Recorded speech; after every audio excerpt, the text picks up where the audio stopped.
Menerusi perkongsian Datuk Chef Wan di laman TikTok miliknya, beliau ada berkongsi sebuah rakaman video ketika berada di restoran miliknya yang baru buka pada hari pertama di tingkat 3 Mayang Mall, Kuala Terengganu.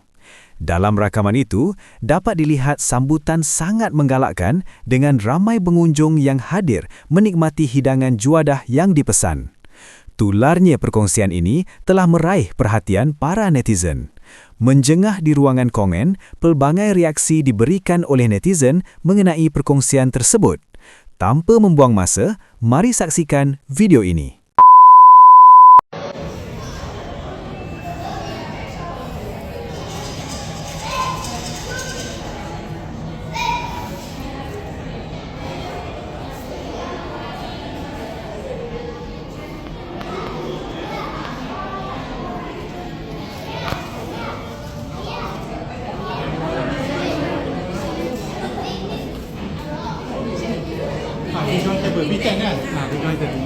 Dia letak nombor dekat meja.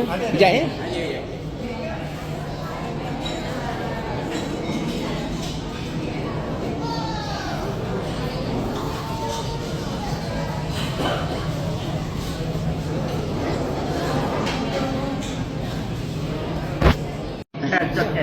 Cokeh. Orang Terengganu kata cokeh. Dapat ayam pengecik dia. Cokeng. Saya pun belajar dah cokeng ni. Selamat menjamu selera. Kam, silakan.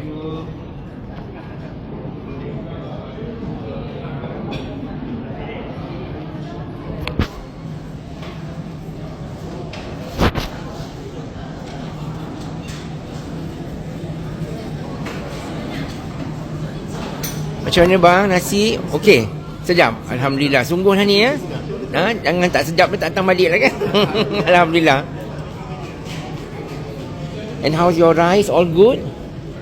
Thank you Tak ada apa masalah, tak ada apa Alhamdulillah. Boleh, of course.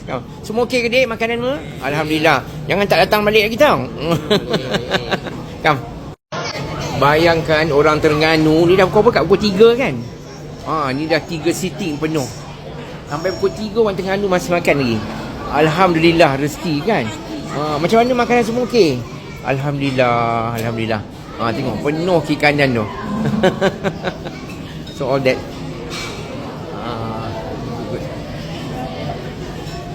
I think we come and say hello to everybody.